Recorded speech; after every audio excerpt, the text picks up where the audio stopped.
Coming up tonight on SLU News 22. Relay for Life. How Oriflamme will tackle spring haul. Leonardo wins again. And one very brave dog.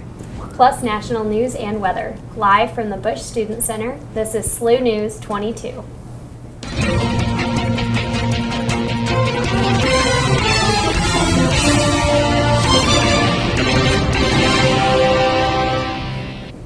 Good evening, I'm Annie Eveker. And I'm Heather Padilla. Thank you for joining us this evening. Panamanian law firm Mosaic Fonseca is still making headlines after the release of 2.6 terabytes of legal documents on April 3rd of this year. The documents were leaked to a German newspaper whose name translates to South German newspaper since April of last year. The document leaked over 150 national leaders and advisors from across the globe in avoiding taxes through the ownership of shell companies. Those implicated in the paper were linked to shell company ownership, which is companies that produce no goods or services, which is a method of which people would hide millions of dollars in assets from the tax collectors. The most notable link between Mosaic Fonseca and shell companies is Icelandic Prime Minister Sigmund David. Sigmund David is famous for campaigning the stricter banking laws. The documents linked him to the sale of shell companies to his wife a day prior to passing legislation that would increase scrutiny of corporate assets. Sigmund David resigned from his post last week. A senior intelligence officer in the North Korean military defected this week to South Korea. The senior officer, who worked in the North Korean Renaissance General Bureau, was in charge of espionage operations against South Korea. The senior colonel officer is the highest-ranked North Korean military official known to have defected from the country. South Korea hopes to learn the workings of North Korea's leader, Kim Jong-un's secretive regime by interviewing the senior colonel officer. Chief Meteorologist is in the Weather Center for our first forecast of the night. So Bobby, what's it doing out there? Well, out there right now it's looking really nice. If we can get a webcam up here, we're looking at a really cool shot here of the St. Louis University clock tower. And I will tell you what, it doesn't look like we're getting the clock tower right now, but I can tell you for a fact, the clock tower is looking absolutely beautiful right now. You can see some people are out there walking around and having some fun. They're walking around a little bit. There were some people here earlier that were sitting here enjoying the nice weather out here today, but now people are just walking by the clock tower on the way to class or to dinner. And looking out at our current weather right now, it's definitely looking really nice. 61 here downtown. How about that for a nice spring warm-up, and 50s across the rest of the area for the most part too. Beautiful night. I'm glad to see people were out there enjoying it. Just too bad you couldn't see it tonight, viewers. Looking ahead to the night, we're going to get down to 34 degrees, mostly clear skies, northwest wind at 5 miles per hour, so that is going to be a little bit chilly. We could see wind chills getting close to freezing, so you need a jacket if you're out and about for sure tonight. And looking ahead to this week, midweek, summer-like temperatures. Overnight tonight and Tuesday night, it's going to be a little bit cold, so we got to get through that. Friday night, we could get a little bit of rain, actually. I'm really looking at that one. And this weekend, it's looking really nice for relay. Warm, clear, and no rain this year. That's my full forecast in a few minutes, and I will send it back to the anchor desk now. Thanks, Bobby. This year, SLU will have a new addition to the spring commencement on Saturday, May 14th, a student commencement speaker. The speaker must be graduating senior, law student, medical student, or graduate students. To apply, students must fill out the Google Doc that can be found in this week's SGA email, and a draft of their speech along with a resume should be sent to the Director of Campus Ministry. Students are encouraged to consider speaking about the impact of the university mission during their time at SLU. Applications are due at 5 p.m. on Friday, April 15th. This Saturday, April 16th, SLU kicks off their annual Relay for Life event. Relay for Life is a fundraising event for the American Cancer Society. Students raise funds and then participate in activities overnight to honor those who fell victim to cancer and raise awareness to find a cure. The event currently has over 1,300 students participating and has raised $73,000 to date. For more information, visit relayforlife.org or go to SLU Relay for Life on Facebook. Coming up next, your work week forecast. Stay tuned.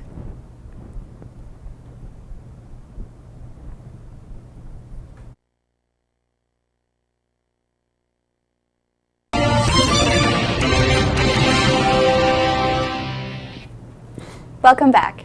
Meteorologist Bobby Stilwell is here with us now for an extended forecast of the week. So Bobby, you said earlier it was going to be nice this weekend, so hopefully... Yes, this weekend it's nice. It's looking like this relay is going to go off without a hitch this year. It's looking no rain and beautiful temperatures. We should get no lower than the low to mid 50s for relay. So sounds good. You won't need to have the heavy winter gear out this year. That's to say the least. Looking really nice. Right now here at SLU though, 56 degrees, mostly clear skies rather. Look at that humidity, 39%. So it's really dry. You're not going to sweat just walking out there. And that's what I love about a St. Louis spring. Wind's been really picking up north at 11, gusting up to 15, and look at that pressure, 30.06, very high pressure, which is a big departure from yesterday. Check this out. This is a screen grab from 10 till 11 yesterday morning. This hail core right here, just west of the Warren, just east of the Warren-St. Charles County border, south of Interstate 70. It moved up here towards O'Fallon, and there was a report that there was some pea-sized hail in O'Fallon. So definitely a really chaotic and really interesting day for weather yesterday, but all that is cleared out as this cold front right here has pushed off to the east, and it has booked it out of here too. So now the thunderstorms are firing down here more in the southeast and up the eastern seaboard. Behind that though, clear, warm, high pressure dominates. Absolute beautiful weather, and that is going to be our pattern for this week and weekend. Again, you can see here on the eastern seaboard, thunderstorms and showers. So the action's out here right now. Behind it, no action at all. Just that beautiful, clear, spring-like weather all across the country. Tonight we're getting down to 34 degrees, mostly clear, northwest winds at 5, so you definitely need to have a jacket with you if you're out and about. It's going to be a little bit cold. Moving on to tomorrow, 58 for your high, mostly clear.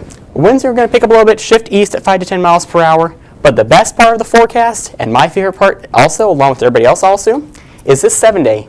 Look at this. It is... There's that chance of rain Friday, but after that slight chance there, we hold 70s going into the weekend and into the work week next week. It's absolutely beautiful. I am real excited. Yeah, I'm excited about the 70s. We've had enough of this back. We've had enough of this cold weather, yes. And we've had enough of relay being rained on. Yeah. Yes, should be clear, should be beautiful for relay. I'm real excited to be doing it this year without rain taking out half the people at about midnight. Bobby. Up next, a look into the world of sports and entertainment.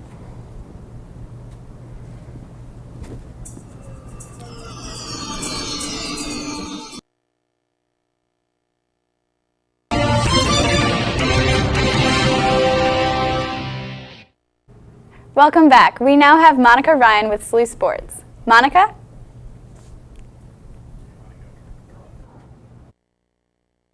Thanks. I'm Monica Ryan, and welcome to SLU Sports. SLU Baseball went 1-2 in their series against the Richmond Spiders this weekend. Friday, the Billikens won 13-7, crediting Matt Eckelman with the win, bringing him to 6-2 for the season.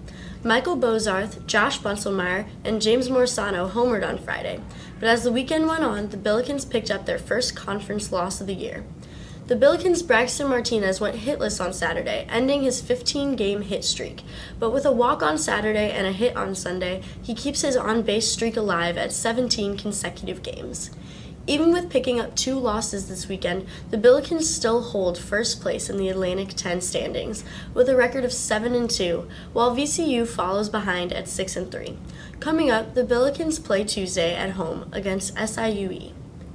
This weekend, SLU softball split their doubleheader against Rhode Island, but run ruled them on Sunday, ending the game early with a score of 9-1 in the 5th inning. Haley Weavers was strong at the plate, having 3 RBIs off of a home run and a triple on Sunday. Pitcher Brianna Lohr got her 8th win of the season and broke a Billiken record with her 145th appearance at the mound. St. Louis currently holds 4th place in the Atlantic 10 standings at 6-5. In NHL news, the Capitals ran away with the Blues on Saturday with a final score of 5-1, but it was nice to have TJ Oshie back in the Lou again. This loss doesn't mean anything for the Blues as round 1 of the playoffs start against the Chicago Blackhawks on Wednesday night. The Blues have a season record of 3-2 against the Blackhawks, so it's anyone's game. The Cardinals hold their home opener tonight against the Milwaukee Brewers. Both teams currently hold a record of 3-3. As I recall it, it was a rainy day for last season's home opener, so maybe St. Louis will be so lucky to have a 100-win season again in 2016. Thanks. Back to you in the studio. Thanks, Monica. One woman was killed and 2 others were injured in a car crash on the Missouri Highway 141 Saturday afternoon. The accident took place when an SUV struck a sedan, making a left-hand turn at the intersection of 141 and Burgundy. The SUV driver, Ebony Franklin, was ejected from the car and pronounced dead at the scene. Police are now investigating the possibility that someone in the SUV may have been involved in a theft prior to the accident. SLU-TV's very own Abby Para has some insider info about SLU's new residence hall. Take a look.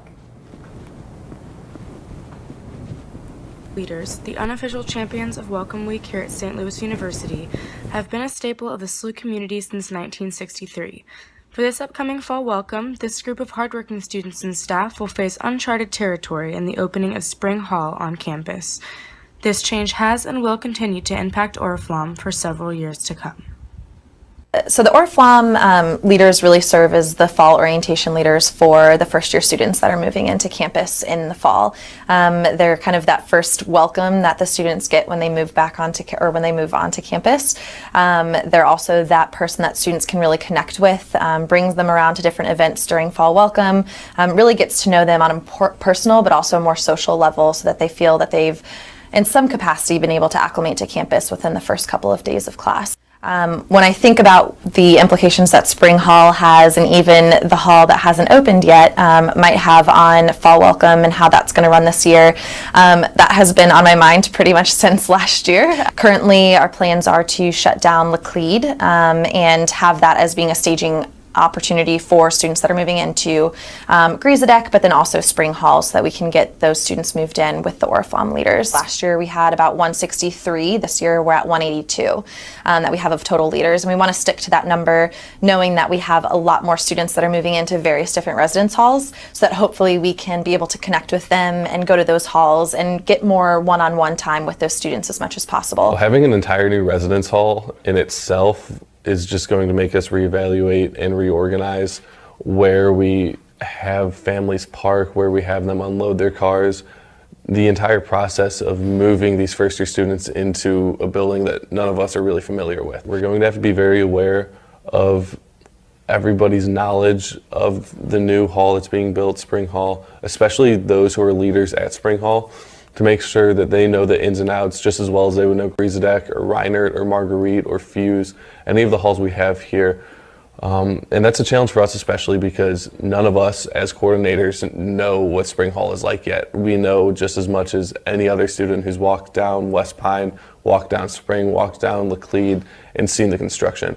So we know the physical layout of where everything will be, and we're right now working on developing maps for the parking spaces and for the magic squares that we unload everybody's belongings into before taking them into the hall. I'm excited to see the different changes as Oriflamme as a whole because of this new building, as well as not having the parking lot behind Gries, just because we've had a really good routine up until now, and it'll just be exciting to see how we'll be able to adjust to those massive changes. We'll be training our Oriflamme to get ready for the week, and we will be assigned 3 or 4 different floors, and then they will have their different floors. So we'll just be training them to get ready for the incoming students. My favorite thing about Oriflamme is the family environment that we create through this community. I'm really excited for fall welcome, for what's to come in 2016. Go Oriflamme, go world.